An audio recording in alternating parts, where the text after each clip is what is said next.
evening, everybody. Thank you. Welcome, Your Excellencies, ambassadors from other countries to the United States, and American ambassadors who are in some of those other countries. We're really happy you're here. Welcome, everybody, guests, distinguished advocates, and passionate people all, or you wouldn't be here, and I know that. You know, I don't think Debbie needs much guiding light, guys. She shines pretty brightly on her own, and we're really blessed, Deborah, to have you doing this. I am so grateful to you for your leadership. It's exactly why I picked you. As a Navy guy, it was tough. I looked around the Navy, but I had to pick one, an Army person, and she's done great. So thank you.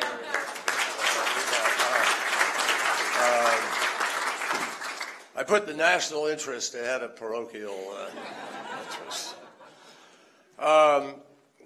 Obviously, her own commitment to fighting this scourge goes back decades, literally. In the 1990s, the vaccine trial, which was the first clinical HIV/AIDS research to show any real potential. As the director of the military's HIV research efforts at Walter Reed, she was way ahead of the curve in seeing HIV/AIDS for what it is, not just a global health crisis, but as a human rights issue.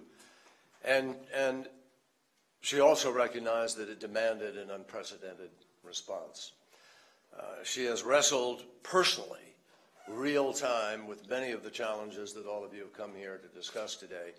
So I think we couldn't have a better person at the helm of our efforts from our point of view, and I hope all of you have found it as productive as I think it is in working with her, and I can see heads nodding, and I take that as a resounding yes. Debbie mentioned a moment ago, closer to the vision of an AIDS-free generation. That's our dream. That's what we've been working towards. And unlike some dreams people grow up with or take on in the course of public life, which really just get dashed against the bureaucratic resistance or the indifference of people in various places, this is one where we have really been able to make a difference, and it's been bipartisan. It's been everybody coming to the table without regard to ideology and politics, and it's quite extraordinary. When I think back on what Debbie was saying about the early days in the Senate, I can remember my elation when we came out of a meeting, and my great aide back then who helped make all this happen, Nancy Stetson, and I were just amazed that we got Jesse Helms to sign on, which was a huge turning point, and we got this through the United States Senate in unanimity. Unanimity. You couldn't do that today. Just wouldn't have happened. So we've been on an interesting journey, but we all know this is not a done deal. And what we need to do now as we reach to save more lives than ever before is recognize that it's not hypothetical. There are specific things we need to fight for. When I traveled to Ethiopia last year, I'll never forget, I heard about a woman. I was at the health center there in Ethiopia. I forget the name of it. But there are a number, they're treating folks there, HIV positive. And I was told the story about a woman named Abiba, who was the mother of 2 daughters, who was HIV positive. And soon after her diagnosis, she found herself literally all alone. She was walking, trying to get to the health center. She was so sick, so weak, that she literally just curled up on the side of the road, and it was raining like crazy. And she was too weak and too sick to finish her journey to the health center. But when a group of community workers spotted her, they didn't drive by, they didn't look away, they stopped, and they picked her up and they took her to the health center, and they found housing for her, they helped find money for her, put a roof over her head, and nursed her back to health. And today, she is not just a survivor, she is fighting in order to work to become a community volunteer herself and become a mentor to young women across Ethiopia. You know, that's just one human face on this story. When I was in South Africa, I remember going up into the mountains north of Durban and going into a mud hut and meeting with a woman who had that hacking cough and was weak, and her kids were taking care of her, and I saw so many young people who have become adults way ahead of their time. So, you know, thanks to President Obama's leadership and the commitment of so many in this room, and it really wouldn't happen without all of you here. I hope you understand the depth of that and important it is. PEPFAR is now serving antiretroviral treatment for 7.7 million men, women, and children. And at the U.S.-Africa Leaders Summit, I was proud to announce the Accelerating Children's HIV/AIDS Treatment Initiative. It will put life-saving treatment within the reach for another 300,000 children. And we're also providing HIV testing and counseling to more than 14 million pregnant women.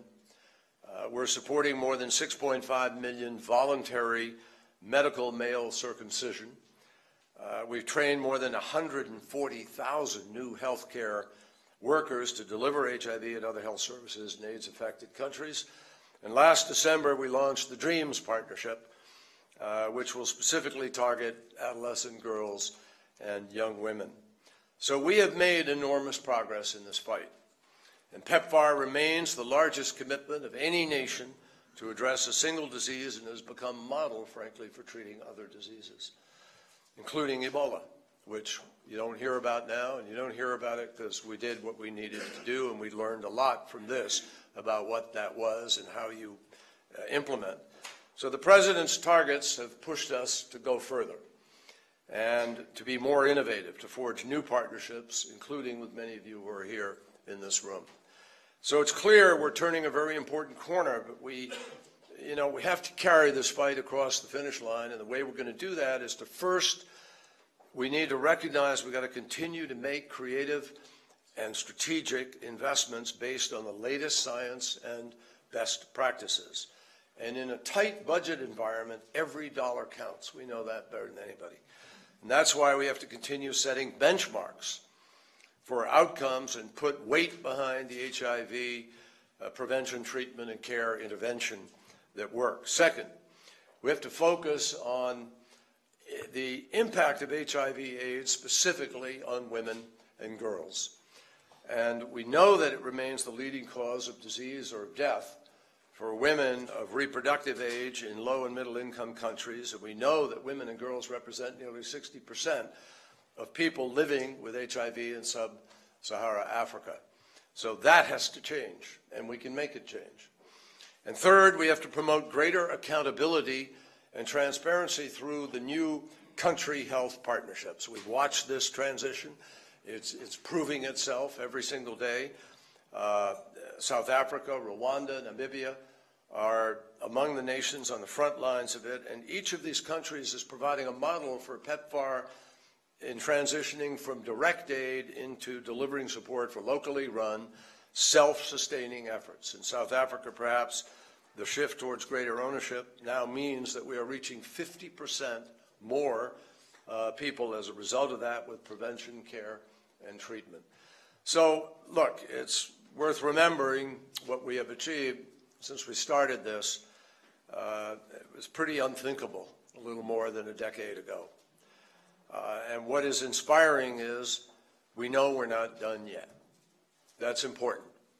So with your efforts, we absolutely can achieve this dream of an AIDS-free generation. I'm proud of the work that Deborah's doing, proud of Heather Higginbottom, who's been very much involved in this as our deputy, and we can and we will defeat this horrible disease. I've always believed that.